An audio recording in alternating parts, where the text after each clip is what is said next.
At least ఏదో ఒక mistake చేతనైనా విషయం తాగితే చచ్చిపోరా. బై మిస్టేకో కావాలనో విషయం తాగితే చచ్చిపోరా. ఇంట్రెస్ట్ ఉన్నా ఇంట్రెస్ట్ లేకపోయినా దేవుని వాక్యం చదివితే దేవునిలాగా మార్చబడమా? విషయానికి పవర్ ఎక్కువ ఉందా, వాక్యానికి ఎక్కువ పవర్ ఉందా? ఏ మిస్టేక్ చేతనైనా దాన్ని తగిలియాలండి. జిల్లెడాకనే ఉంటుందండి. అలాగే ఎవరి చెంప మీదనైనా నువ్వు ఎంత అందంగా ఉన్నావు అని కానీ అన్నం అనుకోండి, గీరి ఇట్లా వాచిపోతుందండి.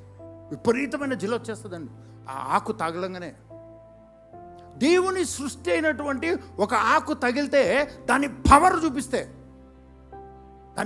చూపిస్తే మీరు ఇంట్లో పాలు కాంచి పాలను బాయిల్ చేసినా చేయకపోయినా అలా మిల్క్ పెట్టి దానిపైన అలాగా పెరుగును అలా తీసుకెళ్ళండి, ఒక స్పూను అంతే, పాలు గడ్డగట్టిపోతాయండి.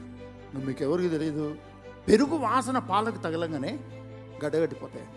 మరి దేవుని వాక్యం ఏ మిస్టేక్ అయితేనైనానో ఒక అరవాక్యమో ఒక వచనమో నువ్వు గనక ఇంట్రెస్ట్ ఉండి ఇంట్రెస్ట్ లేకపోయినా గుడ్డో మెల్లనో అంటుంటాం కదా, లాభమో నష్టమో ఏదో ఒక వాక్యాన్ని వేసుకుంటూ పోయినాం అనుకోండి, ఒక రోజుకు నువ్వే పెద్ద బోధకును అయిపోతావండి, నువ్వే శక్తిమంతును అయిపోతావు.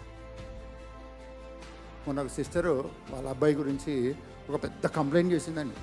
సరే సిస్టర్, మీరు ఇంత పెద్ద కంప్లైంట్ చేశారు కాబట్టి నేను తల మీద చేసి ఖచ్చితంగా గట్టిగా ప్రార్థన చేస్తానని ఆమె చెప్పింది తప్ప మిగతా వాటి గురించి అన్నిటి ప్రేయర్ చేశాను.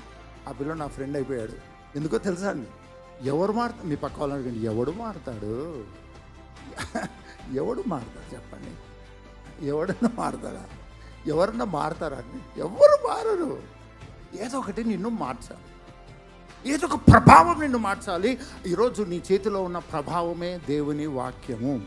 కాబట్టి చిన్నదో పెద్దదో ఇట్లా తీసి చదువుతామో, లాస్ట్ నుంచి చదువుతామో, రివర్స్లో చదువుతామో, అడ్డం పెట్టుకొని చదువుతామో, ఎట్లన్నా కానీ ఏ మీస చేతనైనా కానీ ఒక ఫజిల్ లాగా ఒక గేమ్ లాగా ఎట్లన్నా కానీ దేవుని వాక్యం నీలోకి వెళ్ళాలి. నీ కళ్ళు చూడాలి, నీ చెవులు వినాలి, నీ హృదయంలోకి తాకాలి.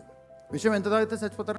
నాగుపాము నోట్లో నుంచి తీసిన విషయము గ్లాస్లో పోసుకొని 1 లీటర్ తాగితే చచ్చిపోతారు. మొన్న రీసెంట్గా నేను న్యూస్లో చూశాను, గడ్డి చచ్చిపోవడానికి మందు కొడతారు కదా, దాన్ని బ్యాన్ చేస్తున్నారంట.